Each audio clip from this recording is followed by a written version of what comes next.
Fala pessoal, tudo bem? Vamos voltar aqui para o Direito Penal 1, numa das partes mais importantes da matéria, que é a lei penal no espaço. O que significa? Bom, anteriormente nós vimos a lei penal no tempo. Qual que é a lei que vale no momento da ação ou no momento do resultado?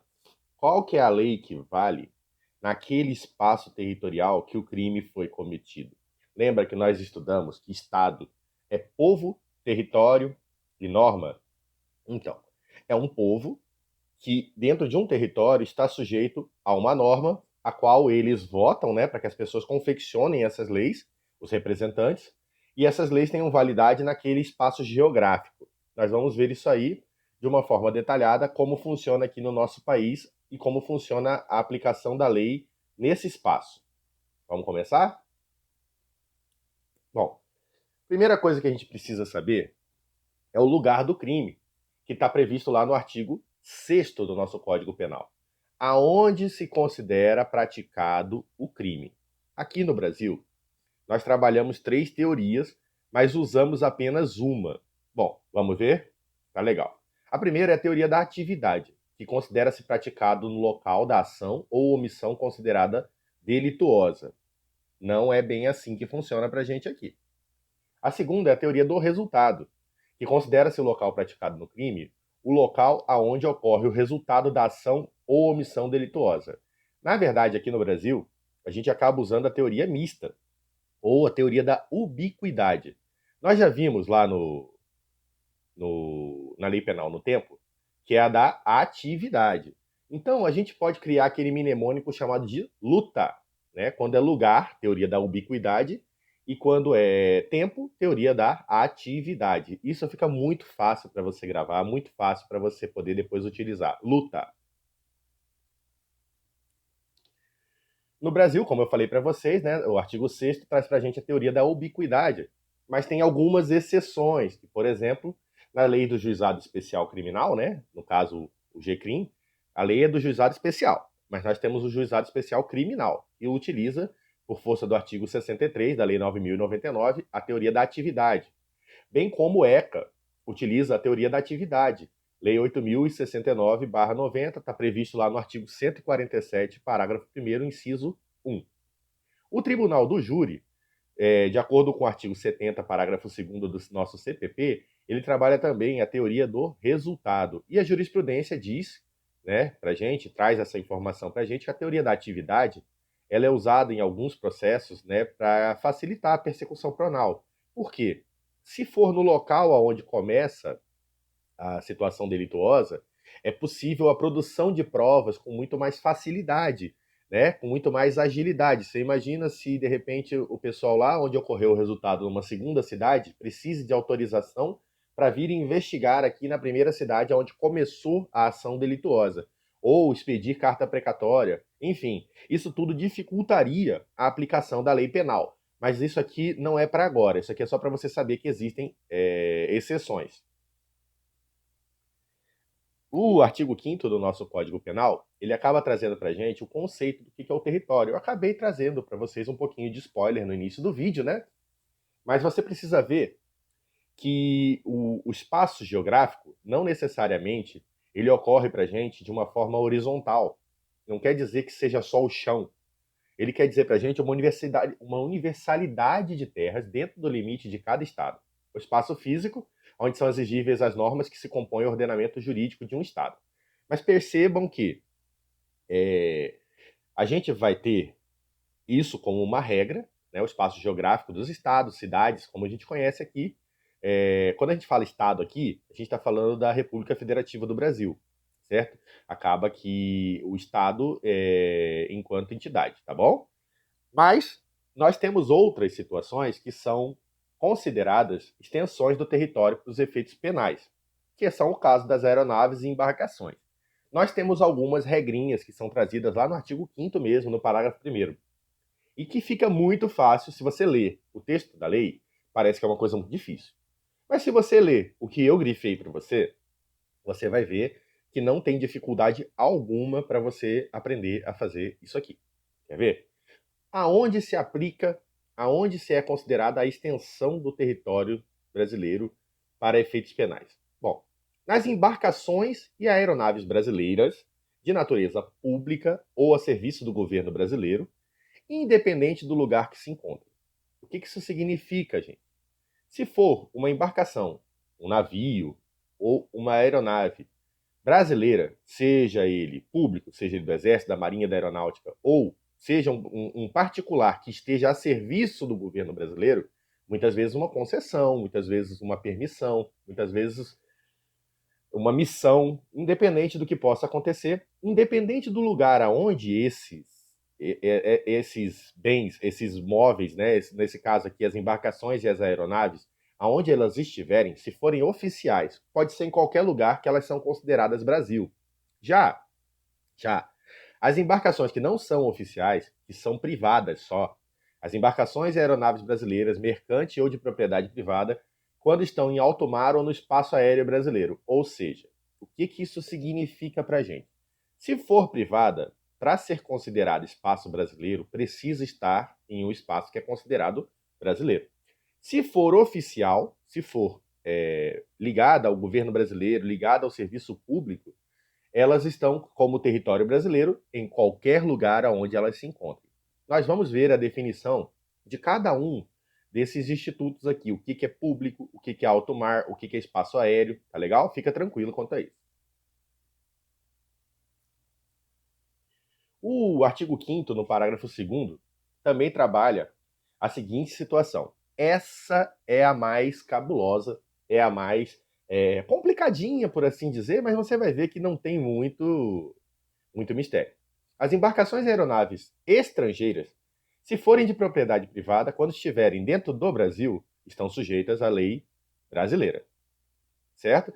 No mais, é a mesma regra que nós temos lá no parágrafo 1º, só que ao contrário. Gente, entenda o seguinte. Existem tratados internacionais. Existem acordos que são feitos que determinados espaços físicos, espaços geográficos, por exemplo, o local onde está a embaixada dos Estados Unidos, é um pedaço de terra de, vamos botar aí, 2 km por 2 km quadrados. Lá nos Estados Unidos tem uma embaixada brasileira, que tem um espaço de terra de 2 km por 2 km quadrados. Isso se chama reciprocidade. Essa reciprocidade faz com que os países que detenham os tratados econômicos, os tratados jurídicos, os tratados financeiros, os tratados internacionais dos mais variados, é isso que permite que cada país tenha a sua soberania dentro do seu espaço. Então, às vezes, acontece que quando você tem um navio dos Estados Unidos que vem ao Brasil, esse navio, se ele é oficial dos Estados Unidos, é como se Estados Unidos ele fosse. Se ele for privado lá dos Estados Unidos e vem aqui para o Brasil, é como se fosse um barco comum que está aqui no território brasileiro sujeito às nossas leis. O contrário. Bom, se nós temos um navio da Marinha Brasileira lá nos Estados Unidos, é como se Brasil fosse. Se nós temos um barco privado do Brasil lá nos Estados Unidos, ele respeita as leis dos Estados Unidos. Viu? Não tem muito mistério.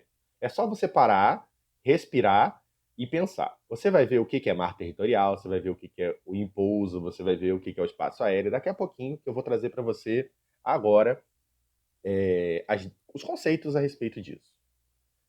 O que são navios públicos? Bom, são navios de guerra em serviço militar ou em serviço oficial, serviço de chefe de Estado ou representante diplomático. Muitas vezes, o que acontece? Não necessariamente o nosso diplomata, nosso embaixador, o nosso presidente pode estar lá nos Estados Unidos, pode estar lá na Europa, fazendo uma visita oficial, como chefe de Estado, ou como representante, ou outra pessoa, um cônsul, um desembargador, um embaixador, como representante diplomático, pode estar lá num carro, numa aeronave, num carro não é, tá? O carro não. Num navio ou numa aeronave que é considerada pública. Vocês vão ver aqui, ó. Aeronaves públicas, integrantes das Forças Armadas, inclusive aquelas requisitadas para missões militares. Veja bem, quando você tem uma aeronave civil e ela é requisitada pelo Exército ou pela Aeronáutica, ou enfim, pelas Forças Armadas de forma geral, para missões militares, ela se converte como se fosse uma aeronave militar. Mas isso aqui é o de menos. Isso aqui é o de menos. Você tem que entender que qualquer coisa privada que esteja a serviço público é como se oficial fosse. Nesse sentido aqui pra gente, ok? Já temos também as aeronaves civis destinadas ao serviço público, inclusive as requisitadas na forma da lei. Não sei se você lembra, mas lá no direito civil, quando a gente aprende a classificação dos bens e das coisas, lá no civil, acho que eles falam que os navios, muitas vezes, podem assumir formas, navios e aeronaves, por serem muito grandes ou por determinações de lei, eles podem perder a forma de móveis e passam a ser imóveis. Nesse sentido, é essa transição que eu gostaria que você entendesse. Esse navio aqui, ou essa aeronave, quando ela está a serviço do Estado, fora do Estado, é como se fosse um pedacinho de terra nosso, um imóvelzinho. Ela ganha essa roupagem, né? Como se ela fosse um pedacinho nosso lá. Então, o que acontece no nosso espacinho, aplica-se a nossa lei. O que acontece no espaço dos outros, aplica a lei dos outros. O que é oficial nosso em qualquer lugar do mundo que tenha tratado conosco, é como se nós fôssemos. O que é oficial dos outros aqui, contratado conosco, é como se o espaço fosse deles. Então, isso você tem que ver. É oficial? Não é. É serviço do Estado? Não é. Essa é a principal definição para você chegar a essa conclusão com muita facilidade, sem você se confundir. Embora existam também navios e aeronaves privadas. O que são os navios e aeronaves privadas? São todos aqueles que não são públicos. Isso é bem, bem tranquilo. São os navios privados, são os mercantes ou de propriedade privada, em mar territorial estrangeiro que se submete à lei do referido país, mas em alto mar se submete às leis do país da bandeira que ostentam. Nós vamos ver daqui a pouco aqui a classificação do que é o alto mar. Existia, gente, quando foi dividido os países, né, quando os países se colocaram, a sua soberania foi imposta, e anos e anos e anos e anos atrás houve uma divisão do mapa, o que é Brasil, o que é Argentina, o que é Uruguai, ok? Mas ficou ali uma dúvida. E o mar? O mar é de quem? E o espaço aéreo? O espaço aéreo é de quem? Até uma determinada quilometragem, até uma determinada altura, esse mar e esse espaço aéreo é do país geográfico ali onde se encontra. A partir de um dado momento, de uma distância, é o que se chama de alto mar ou de espaço sideral. O alto mar não é que ele é terra de ninguém, mas acontece que nesse espaço vigora-se o princípio do pavilhão ou o princípio da bandeira. O que isso significa? Que em alto mar, o país que tiver a bandeirinha lá seja na aeronave ou seja ali na embarcação, ele vai deter o poder, a soberania de aplicar a sua lei a essa embarcação. Então percebam, quando se está em alto mar, quando nós temos um país, uma embarcação privada, e ela está em outro país, ela se submete a esse país. Quando ela está em alto mar, nós vamos ver daqui a pouco no próximo slide o que é o alto mar, o que é a zona econômica, etc. Então você vai ter um pouco mais de informação sobre isso. Ela se submete à soberania do país da bandeira dela. Então, é o que a gente já vem conversando, parece até um pouco repetitivo e tal, mas é para você não ter dúvida quanto a isso. O que são aeronaves privadas? São todas aquelas que não são militares ou civis públicas, ok? Vamos continuar então. O que é o alto mar? Como eu falei para vocês, né? É um conjunto de zonas marítimas que não se encontram sob a jurisdição de nenhum estado. Você percebe que, se você for analisar, por exemplo, daqui do Brasil lá para a África, nós temos um mar que corta os dois países, que está no meio dos dois países. Até o que a gente chama aqui de mar territorial, que é o segundo espaço nosso aqui, até 12 mil milhas náuticas, ele considera Brasil. De lá da África para cá, 12 mil milhas náuticas se considera o país lá da África, ok? Só que se sobrar um espaço de mar entre essas duas situações aqui de 12 milhas para lá, 12 milhas para cá, isso é conhecido como alto mar. Nesse alto mar vigora o princípio do pavilhão, o princípio da bandeira, certo? O que é o espaço aéreo? O espaço aéreo, até muito pouco tempo atrás, até uns 20 anos atrás, aqui no direito, gente, qualquer 10, 15 anos é pouco tempo, tá? Você tinha uma discussão. E o espaço sideral? A Terra gira. Para alguns não, ela é plana, mas para a gente aqui a gente vai usar a teoria que é majoritária, que a Terra não é plana, tá bom? Desculpa te ofender, desculpa te magoar, mas eu sou obrigado a trabalhar aqui com a ciência que eu conheço, tá? Qualquer coisa, você pode deixar um comentário aí, dizer que não concorda, que é plano, que é nosso, vamos pra luta, eles que lutem e tal, beleza, não tem problema. O espaço aéreo, ele vai até a estratosfera. Da estratosfera em diante, quem detém isso acaba sendo os Estados Unidos e a Rússia. Por força de tratado, são eles que exploram isso há mais tempo. A China já entrou nessa briga para lançar satélites, etc. e tal. Mas, enfim, o que se considera espaço aéreo para nós? Até a estratosfera, nós vamos considerar que é território brasileiro. Mas, professor, e se matarem um astronauta lá na base espacial? Relaxa, relaxa, que a gente vai ver isso aí, tá bom?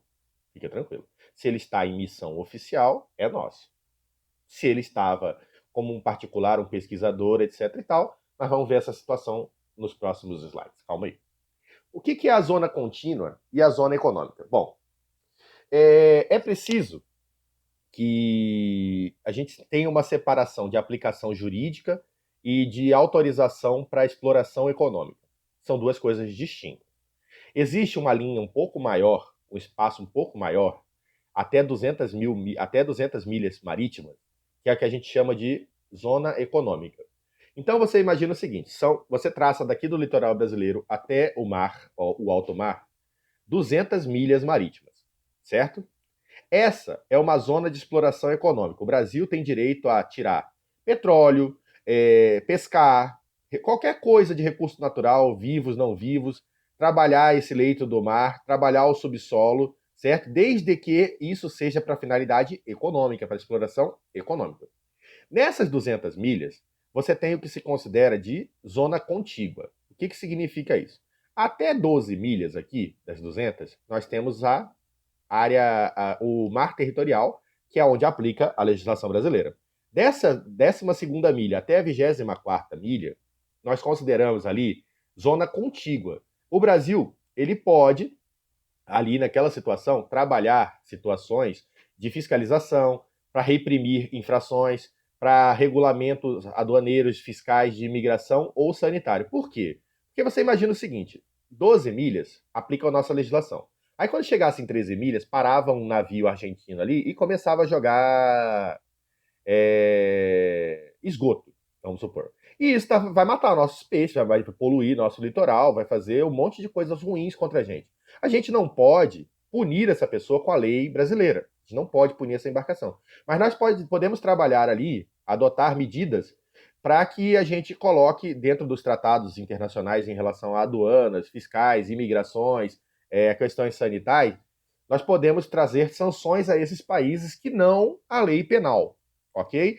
Já na zona econômica, nós também não vamos, nós podemos explorar isso economicamente, mas nós não podemos punir essas pessoas nesse espaço físico, nesse espaço territorial. Beleza? Vamos continuar então. Nós temos, gente, um conjunto de princípios, né, em que, para a gente poder fazer a aplicação da lei penal, nós precisamos ter esse raciocínio. Como assim ter esse raciocínio? Bom, vocês vão ver o seguinte: nós temos aqui no mundo 3 espécies de aplicação da lei penal no espaço. O princípio da territorialidade, que foi o primeiro a ser pensado, é que a lei penal só tem aplicação no território do Estado que editou. Pouco importa a nacionalidade do sujeito, ativo ou passivo.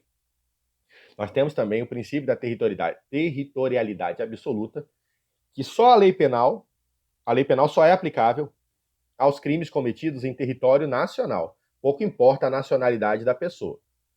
No Brasil, como você já deve ter visto aqui na nossa matéria do direito penal, a gente gosta muito dessa situação de tempero, de misto, né? Vocês vão ver que tudo nosso acaba pegando o que é bom de uma escola e o que é bom de outra escola e é aplicado do nosso jeito, de uma forma mista, de uma forma temperada. O que isso significa? Que a lei penal brasileira aplica-se em regra ao crime cometido aqui no território nacional. Excepcionalmente, porém, a lei estrangeira é aplicável aos delitos cometidos total ou parcialmente em território nacional, quando assim determinarem o quê? Os tratados e as convenções internacionais. A intraterritorialidade significa isso, a lei estrangeira sendo aplicada no território nacional, de fora para dentro, adotada no Brasil. Gente, nós vamos estudar aqui como é tratado o brasileiro quando ele comete crimes no Brasil, a gente já viu normalmente, e quando o brasileiro comete crimes lá fora, dependendo do lugar ou dependendo da nacionalidade da pessoa que ou está cometendo o crime ou está sendo vítima de um crime, ou está sendo sujeito passivo ou está sendo sujeito ativo desse crime. Nós vamos ver isso com um pouquinho mais de clareza nos próximos slides, ok? Vamos continuar? A extraterritorialidade que traz o artigo 7º do nosso Código Penal, ela acaba sendo uma exceção. Por que ela é uma exceção? Bom, a territorialidade é aqui. A extra é fora daqui. Territorialidade, nosso território. Extra, fora do nosso território. Só ocorre nos casos em que aplica-se a lei brasileira sobre crimes que o Brasil se obrigou, por tratado ou convenção, a reprimir quando o crime for praticado por estrangeiros contra brasileiro ou vice-versa. Essa extraterritorialidade, ela pode se dar de duas formas. Ela pode ser extraterritorialidade incondicionada, ou seja, não está subordinada a qualquer tipo de condição para atingir um crime cometido fora do nosso território nacional. Não precisa de nada para que seja aplicada a lei brasileira. Vai ser aplicada a lei brasileira e ponto. Já a extraterritorialidade condicionada, o próprio nome dela diz para você que ela tem condições para que possa acontecer.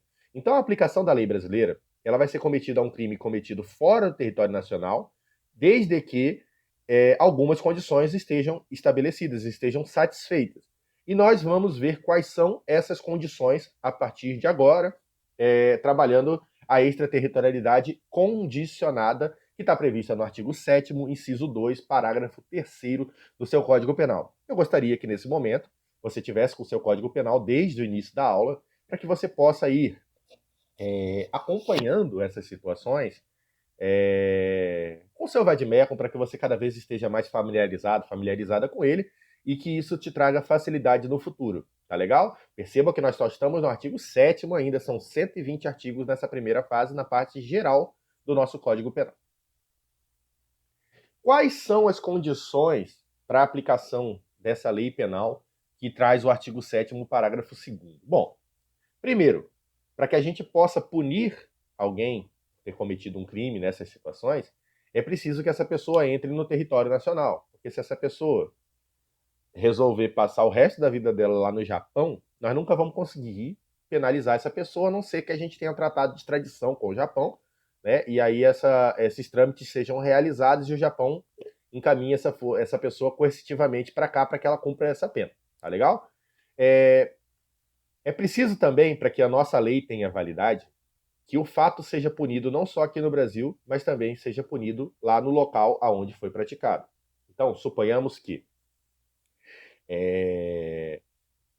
um navio holandês, ele vai até o alto mar e para lá no alto mar e manda alguém aqui para nosso litoral e diz o seguinte: olha, quem quiser fazer aborto, quem quiser cometer aborto, no dia 5 o navio estará atracado e vai levar todo mundo, vai ter um barco menor que vai levar todo mundo para o alto mar, lá para o navio holandês com a bandeira holandesa, para que a gente realize abortos. Ok? Ok.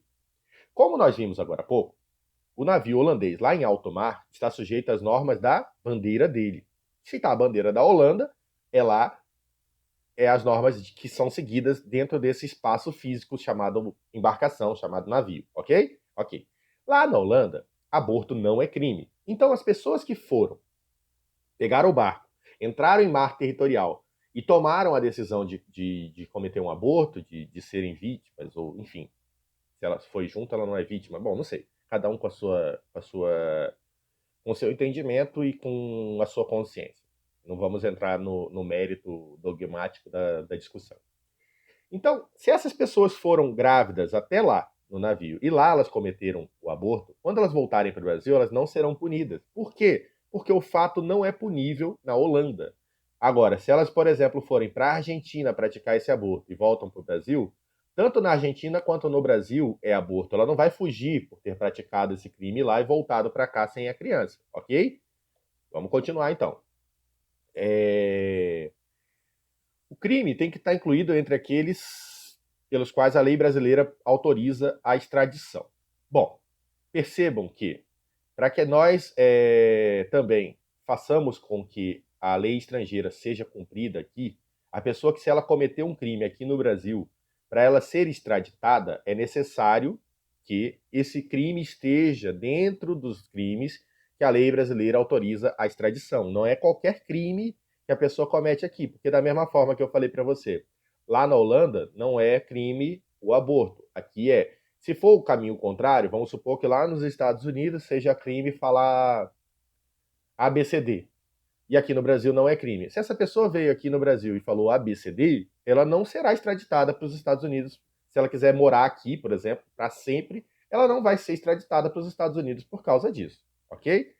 Essa pessoa também não poderá cumprir uma pena novamente aqui no nosso país se porventura ela foi ou absolvida ou ela já tiver cumprido essa pena lá no país dela de origem, ok? Esse cara também, essa pessoa também não vai ser alvo de extraterritorialidade condicionada se não tiver sido perdoado pelo governo estrangeiro ou por outro motivo estiver extinta a punibilidade segundo a lei mais favorável. Nós temos que acatar determinadas decisões, tá? Se a pessoa cometeu esse crime lá fora e ela veio aqui para o nosso país e ela foi perdoada ou estiver extinta essa punibilidade lá, de acordo com a legislação desse país, ela não vai cumprir essas penas aqui no nosso país. Nós temos alguns princípios para aplicação da extraterritorialidade, que são 4 princípios, pelo que eu me lembro aqui, que agora eu não tenho o conteúdo todo na minha frente, mas são 4 períodos, são 4 sim, deve ser 4 sim. Nacionalidade ou personalidade ativa. Bom, o critério para você aplicar a lei brasileira por um crime cometido por brasileiro fora do Brasil é a nacionalidade do agente. Não importa se um brasileiro comete um crime nos Estados Unidos contra um húngaro, contra um boliviano, contra um japonês ou contra outro brasileiro, o que importa para nós aqui é a personalidade ativa. Se é brasileiro, vai responder pela nossa lei. Ponto. Também existe outro critério para a aplicação da lei brasileira ao crime cometido fora do Brasil, que é, se for vítima, se for sujeito passivo, um brasileiro, essa pessoa também responderá pela lei brasileira.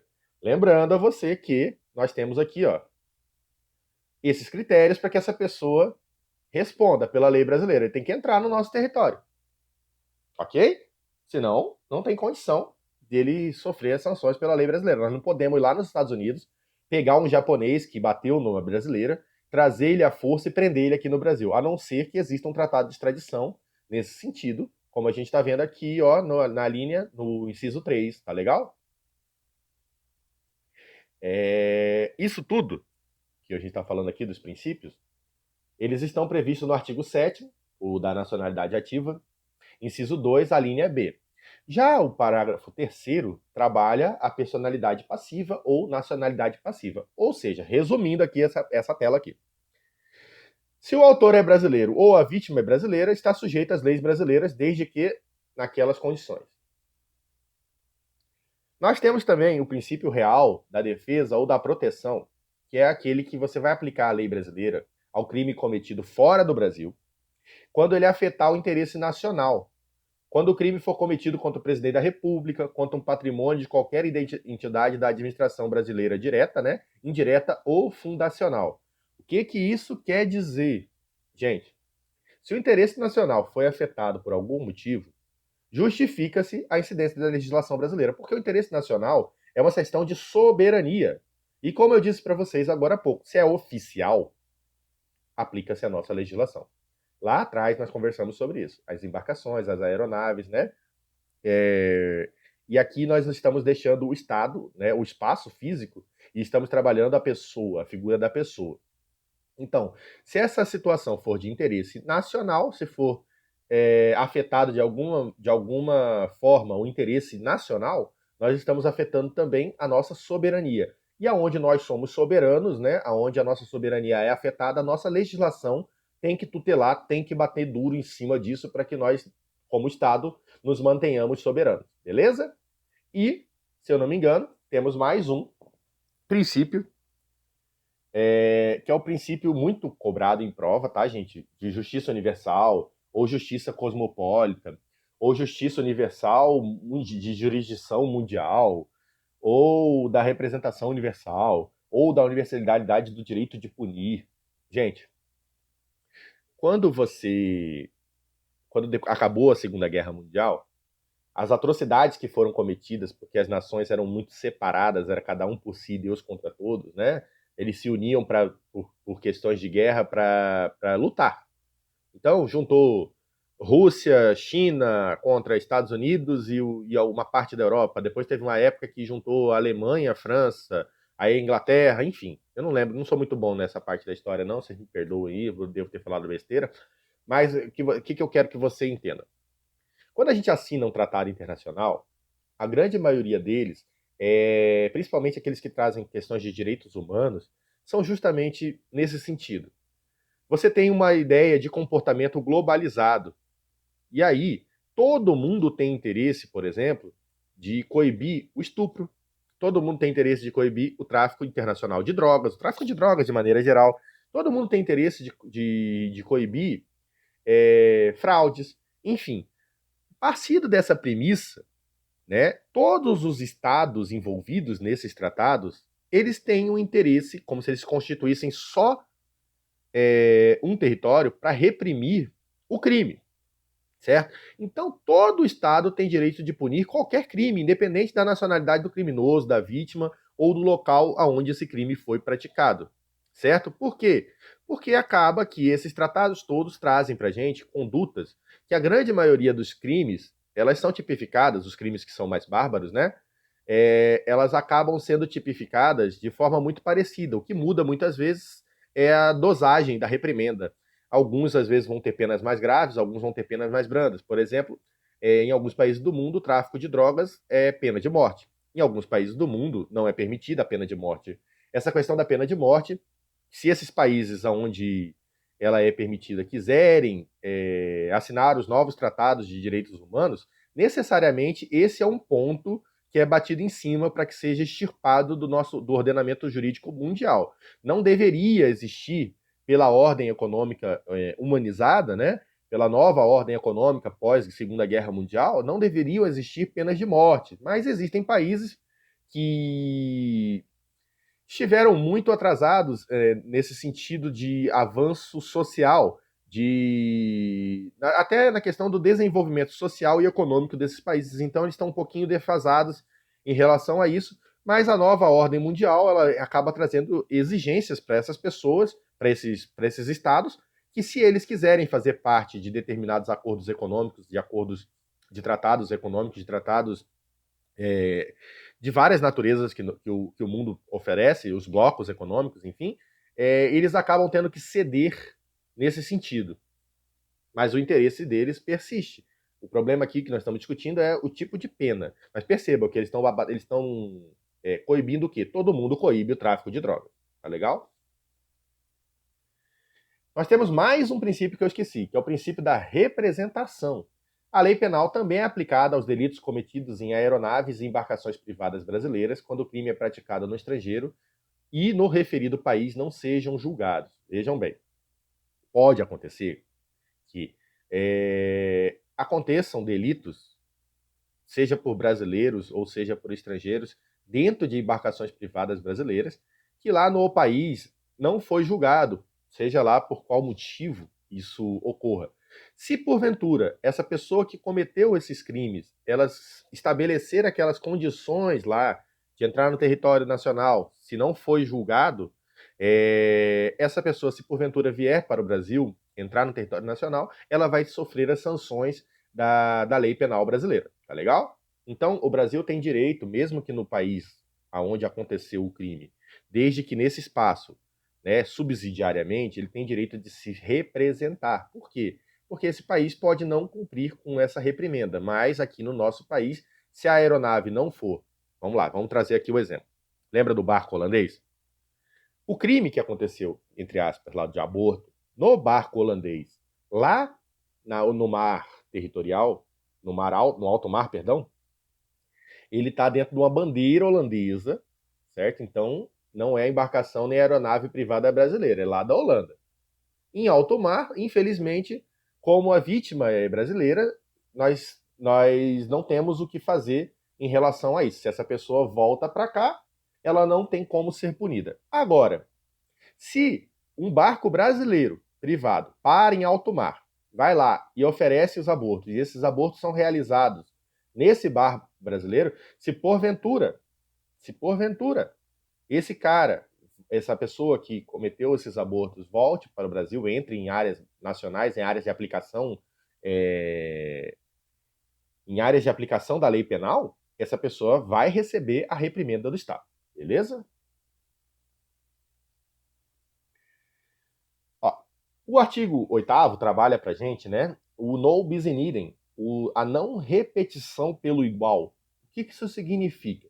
Em relação à pena cumprida no estrangeiro, é, a pessoa só vai cumprir, a pessoa vai cumprir lá no estrangeiro a pena que foi aplicada e ela vai ser abatida aqui no Brasil ou, no caso dessas penas serem idênticas, ela vai ser computada e a pessoa estará como se estivesse sofrendo uma detração dessa pena.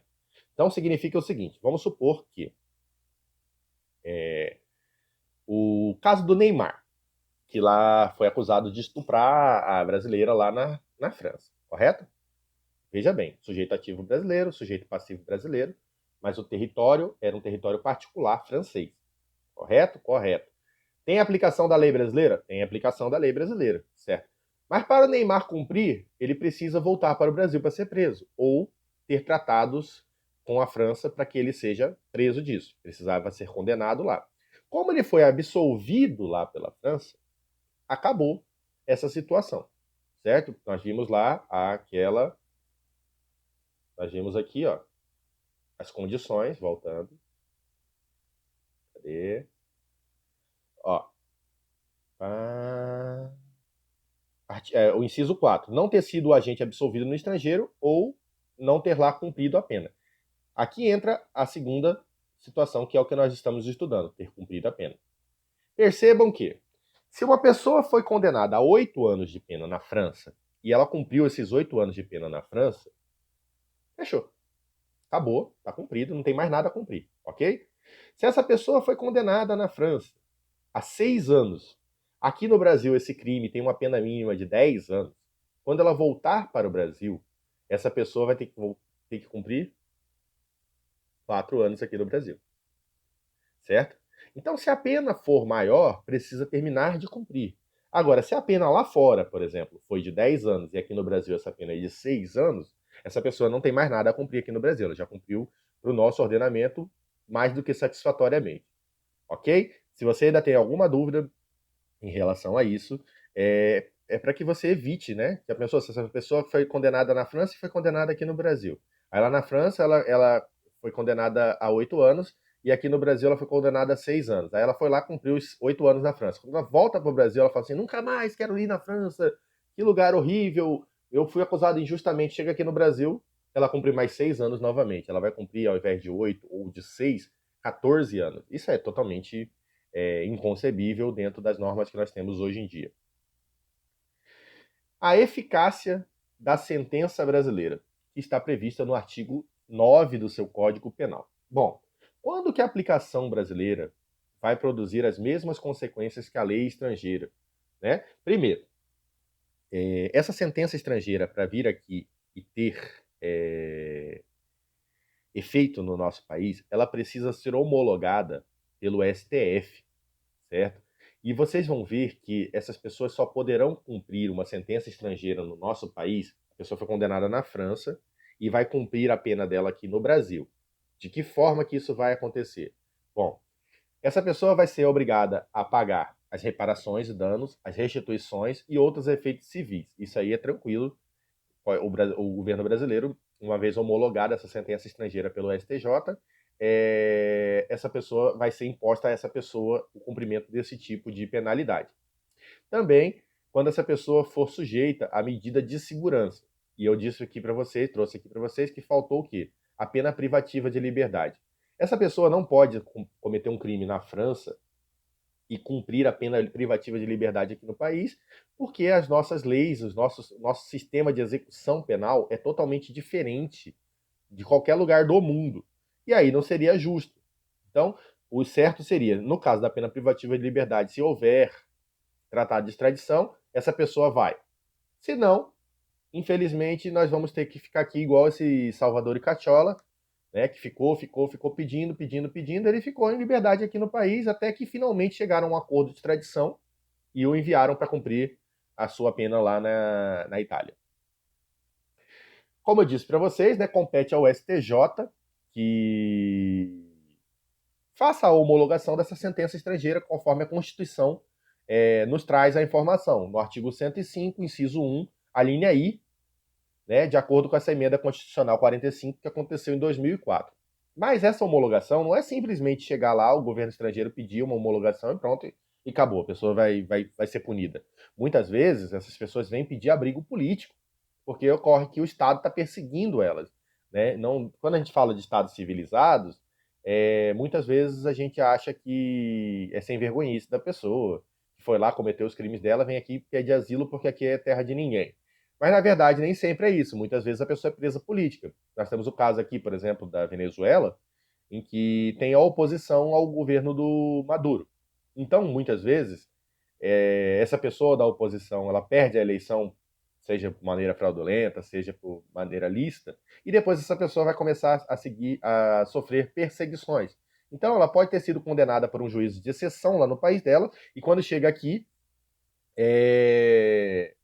o STJ vai analisar essas situações com base em, primeiro, né, o país que tem o interesse precisa fazer o pedido e os efeitos estejam previstos aqui no inciso 1. Como a gente falou agora há pouco, obrigar o condenado ou a reparar dano, ou a restituir dano, ou a outros efeitos civis.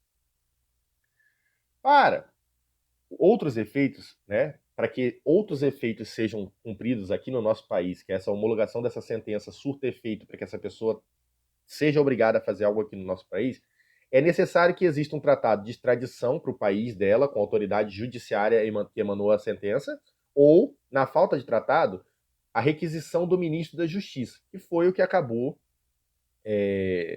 acontecendo aqui, se eu não me engano, com o Salvador e Cacciola. O que significa? A sentença estrangeira que chega aqui no país, que está prevista no inciso 1, lá eu te disse, falta a pena privativa de liberdade. Ela pode ser recebida aqui no país e homologada, e essa pessoa vai cumprir essa situação. Para os outros efeitos, é necessário que exista um tratado de extradição, que é para mandar a pessoa para o país dela de volta, ou uma requisição do nosso ministro da Justiça, para que haja essa homologação dessa sentença, para que essa pessoa cumpra com essa determinação da sentença estrangeira. Tá legal? Ela não é automática. Lembra que é o STJ, não é o STF, beleza? Beleza, vamos embora. Essa é uma parte da matéria que ela é um pouco chata, mas ela é muito fácil. Eu não sei por que as pessoas encontram dificuldade em relação à contagem do prazo.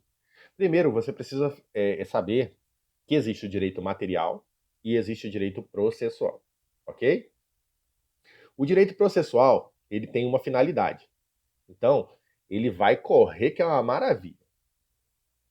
O direito material, ele vai trabalhar a força do artigo 10 do nosso Código Penal, que, no prazo do direito penal, a importância, né, é favorecer...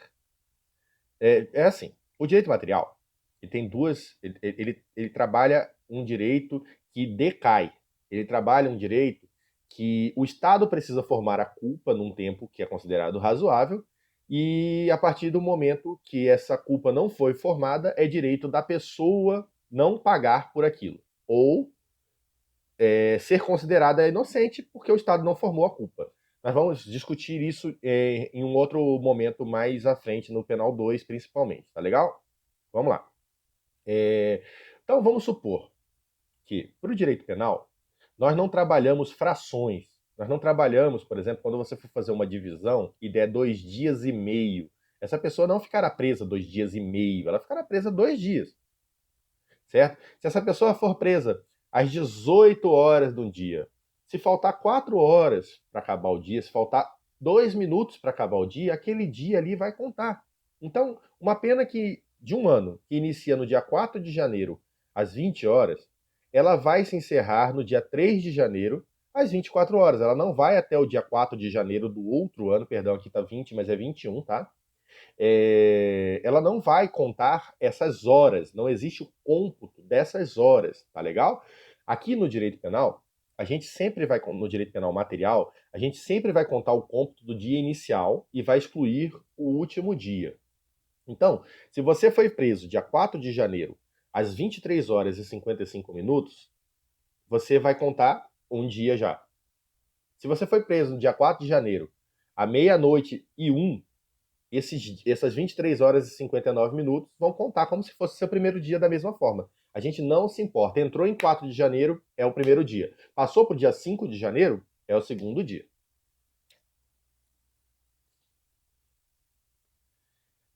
No que tange ao dia, como eu acabei de falar para vocês, né, como é que faz para a gente contar o prazo? Bom, o prazo começa a correr naquele dia. Como eu disse para vocês agora há pouco, caso de uma determinada pena iniciar às 23h55, os 5 minutos são considerados como um dia. Em relação ao mês, para a gente aqui também não importa. E nem se o ano tem 365 ou 366 dias. Como assim, professor? Bom, veja bem. As penas, elas são aplicadas em ano, dia, ano, mês, dia. Então, se a pessoa tem que contar, se a pessoa tem que foi condenada a 3 anos, 11 meses e 23 dias, ok? Nós vamos falar aqui, ó. Nós estamos em 2020. 1, 2, 3. 2023. Pá, beleza. Janeiro, fevereiro, março, abril, maio, junho, julho, agosto, setembro, outubro, novembro, dezembro. Opa, passei. Até 11. Até novembro. E aí nós vamos contar agora os dias. 1, 2, 3, 4, 5, 6, 7, 8, 9, 10, 11, 12, 13, 14, 15, 16, 17, 18, 19, 20, 21, 22. E aí você para. Por quê? Porque você não conta o último dia e inclui o primeiro. Eu vou trazer para você um exemplo aqui mais fácil e você vai ver que essa é a pegadinha. O professor Fernando Capês traz um exemplo que é clássico. Então vamos usar o exemplo do professor Fernando Capês para explicar de forma bem simples para você, para que você não tenha dificuldade alguma para fazer os exercícios em relação a isso aqui. O camarada foi condenado a 6 anos, 9 meses e 23 dias. Ele começou a cumprir essa pena às 19 horas e 27 minutos do dia 5 de agosto de 2003. Qual que seria essa data do término? A gente já viu aqui que pouco importa a hora que começa. Nós estamos no dia 5, contou dia 5. Beleza? Fechou. Primeiro nós vamos achar os anos. Ele foi condenado a 6 anos. Então você pega 2003 mais 6, 2009. Fácil. Fácil. Num primeiro momento aqui, no dia 5 de agosto de 2009, essa pessoa cumpriu os 6 anos. Agora falta encontrar o número de meses. Beleza, vamos conseguir. Tá tranquilo, né? Tá tranquilo. Qualquer coisa, se não estiver tranquilo, deixa um comentário aí, faz a pergunta, não tem vergonha, entendeu? Aproveita, eu tô aqui para isso, tá? E se você estiver gostando da aula até agora, por favor, se inscreve no nosso canal, deixa seu joia, manda para um amigo, marca um amigo, tá? Dá essa força pro professor aí para que a gente chegue no máximo de gente possível, já que nós estamos trabalhando, produzindo conteúdo, vamos fazer o máximo de gente saber sobre isso. Quanto mais gente esclarecida, menos violência, menos ignorância. Vamos lá? A segunda fase é você trabalhar a situação 2 meses. Nós já saímos de 2003 e fomos para 2009, somando só os 6 anos, ok?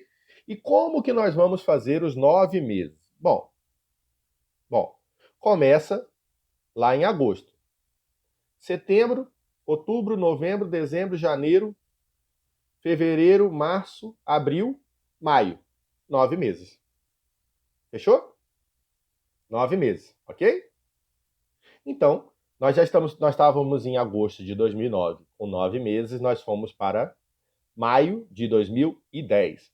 Agora sim, nós estamos falando em 5 de maio de 2010. Era 5 de agosto de 2003, somamos 6 anos, fomos para 5 de agosto de 2009, somamos os 9 meses, fomos para 5 de maio de 2010.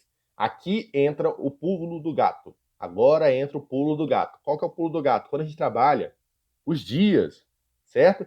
Eu disse para você que computa-se o primeiro e retira-se o último. Para você não ter dificuldade, eu vou te ensinar o macete. Você simplesmente soma e no final tira um. Quer ver?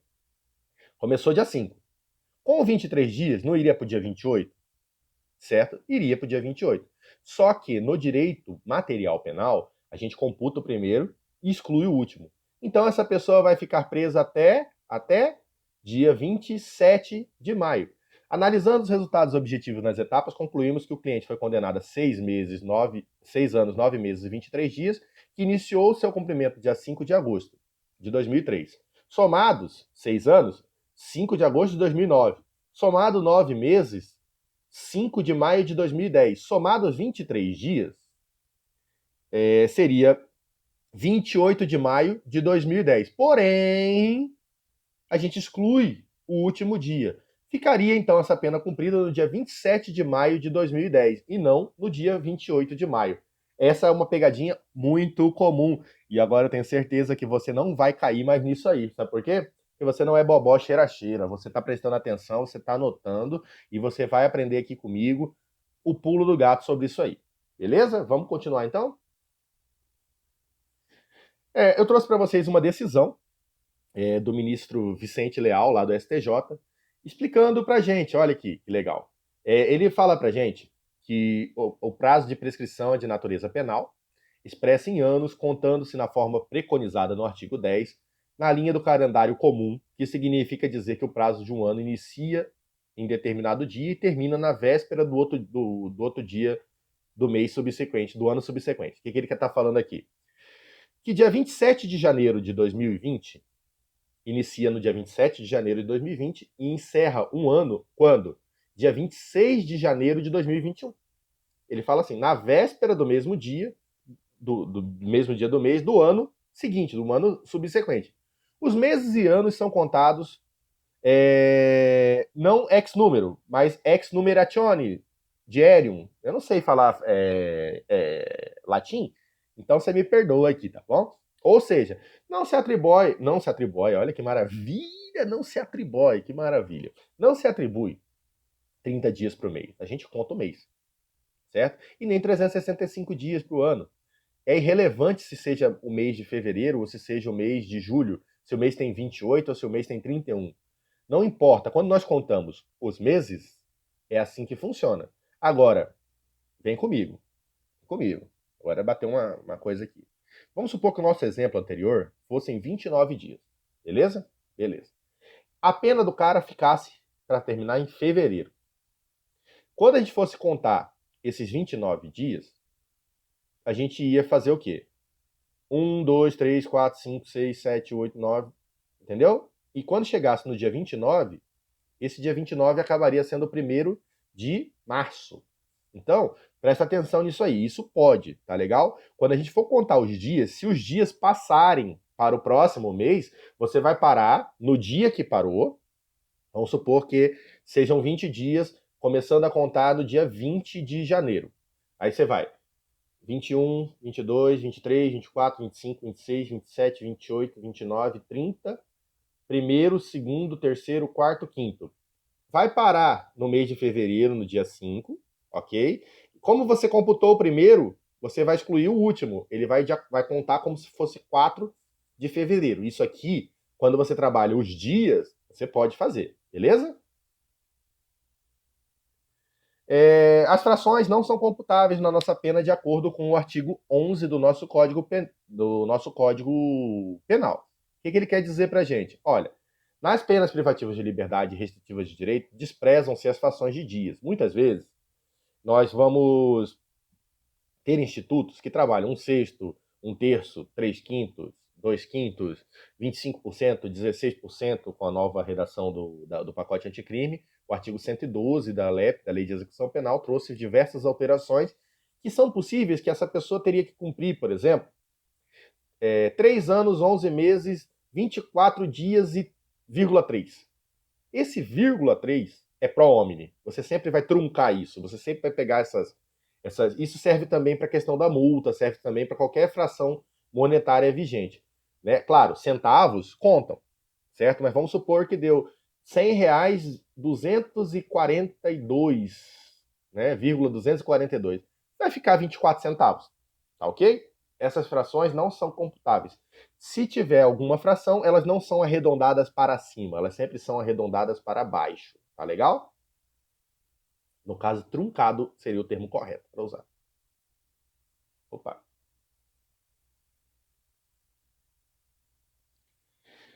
Aplicação de normas gerais do nosso Código Penal. Né? O artigo 12 traz para a gente. Gente, acaba que aqui a gente vai trabalhar o que se chama de princípio da especialidade.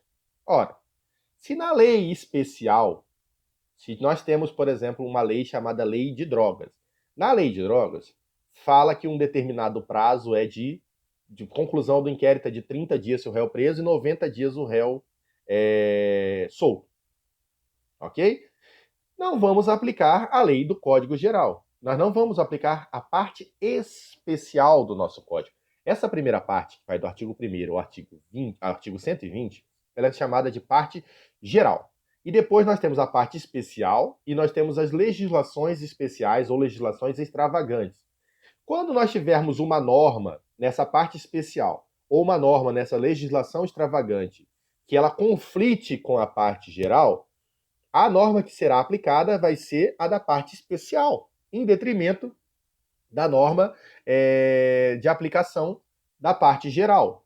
Por exemplo, aqui, ó, nós temos uma regra de crime tentado na parte geral do nosso código, no artigo 14, inciso 2 e parágrafo único. Porém, isso é para crimes, ok? Ponto. Na lei de contravenção penal, diz que não se pune a tentativa quando houver o crime de contravenção. O crime de contravenção é feio, né? Tá louco. Quando houver uma contravenção penal. Então, se tratando de contravenção penal, se você pegar a lei de contravenção penal, aquela conduta que o agente realizou, por mais que ele tenha sido impedido por uma vontade alheia dele, não existe a previsão legal para que seja punida a tentativa quando o caso é de contravenção. Agora, se aquilo que a conduta que a pessoa estava realizando for um crime, existe a punição do nosso Código Penal, no artigo 14 da sua parte geral. Então, é mais ou menos isso aí que vocês precisam entender, que a parte geral ela é subsidiária e que ela está sujeita a um princípio chamado princípio da especialidade. Se houver uma lei especial ou estiver dentro existe um grupamento de bens jurídicos lá na parte especial, você defende os crimes contra a vida, os crimes contra o patrimônio, os crimes contra a saúde, contra a integridade física, contra a administração pública, etc. São 27 ou 29, se eu não me engano, os bens jurídicos que são tutelados lá na parte especial. Dentro desse grupamento de bens jurídicos, você tem normas para os crimes contra o patrimônio, por exemplo. Então você tem lá o furto, o roubo, a extorsão, o estelionato e a fraude, e tem algumas regras lá nas disposições gerais. Então, quando você for ler esses artigos, esses crimes, você vai ler a regra do crime, aí você vai ler a regra do grupo do bem jurídico. Naquilo que isso não for satisfeito, você vai procurar aqui na parte geral e você vai obedecer os mandamentos da parte geral. Isso se chama subsidiariedade. É que quando não se aplica o que é especial, o que sobra é aplicado da parte geral. Beleza? Então, hoje era o que eu tinha para vocês aqui, do nosso material, da nossa aula de hoje. Espero que vocês tenham gostado. Se vocês gostaram, deixe seu comentário aí, vai dar essa força, participa, curte, se inscreve. E eu trouxe para vocês, como sempre, exercícios. Eu trouxe as questões para que vocês tenham noção de como é aplicada essa situação. Trouxe, inclusive, o gabarito dizendo por que uma é, por que a outra não é, qual é. As que estão em azul, como você pode perceber, são os itens que foram considerados corretos ou incorretos, a depender do que a questão pediu para você. Trouxe até algumas aqui, ó, de juiz, para você ver como você está estudando E tá caindo, ó, no Acre, 2019, tá? Sua matéria não é boba. Muito pelo contrário, a parte geral do Código Penal, ela é muito cobrada, tanto na OAB quanto em concurso público. Trouxe aí o Luta para você, que eu falei na aula, aproveitei para explicar ele aqui das questões para você. Eu não marquei em azul, mas deixei ali gabarito correto, tá errado eu coloquei para vocês também. Algumas questões têm 2 lâminas de resposta, tá? Para que você caiba, para que a gente volte e revise sempre esse conteúdo para fixação ficar bem melhor na tua cabeça, que eu entendo que estudar em casa é complicado, mas vamos lá, nós vamos sair dessa junto, nós vamos superar isso tudo junto. E por último, e não menos importante, gente, eu trouxe para vocês questões, perdão, eu trouxe para vocês uma atividade que eu quero que vocês entreguem no e-mail do líder da sala até a sexta-feira, às 22 horas, para que ele encaminhe e eu possa depois corrigir. Eu trouxe casinhos para vocês, para que vocês tenham condição de responder isso para mim, ó. 1, 2, 3. Essa aqui, presta atenção, eu botei até o incorreto ali para você não ter desculpa. Tá legal? Gente, muito produtivo estar com vocês aqui. Espero que vocês tenham gostado tanto quanto eu. É uma experiência nova. Tô eu aqui no cantinho. Eu não estou acostumado com esse tipo de interação. Mas venho me acostumando. Acredito eu que estou me desenvolvendo a cada dia. Peço desculpa por qualquer eventual engasgada, tossida, enfim. Valeu, boa noite para vocês aí. Fiquem com Deus. Mantenham-se seguros. Não só vocês, como as pessoas que vocês amam. Beijo no coração. Até a próxima.